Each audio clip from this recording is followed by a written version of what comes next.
മാർപ്പാപ്പയുടെ സിംഹാസനത്തിൽ കയറിയിരിക്കാതെ കരുതിയിട്ടൊന്നുമില്ല. അവരിത് പ്രസംഗിക്കുമ്പോൾ ചുറ്റും വാളുകളാണ്.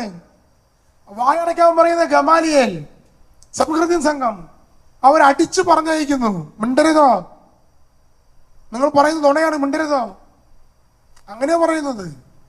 അവസാനം പത്രോസിന് തലകീഴായി കുരിശിമ്പ് തറച്ചു കൊല്ലുമ്പോഴും, തോമസിനെ കൊന്തം കൊണ്ട് കുത്തു വീഴ്ത്തുമ്പോഴും, ബർത്തലോമയുടെ തൊലി ഉരിഞ്ഞെടുക്കപ്പോഴും, യോഹന്നാൻ സ്ലീഹായെ തിളച്ച എണ്ണയിലേക്ക് എടുത്തിടുമ്പോഴും അവർ ഇത് മാറ്റി പറയാൻ തയ്യാറാവുന്നില്ല. കാരണം അതവർ കണ്ടതും അനുഭവിച്ചതും അറിഞ്ഞതുമായ സത്യങ്ങളാണ്.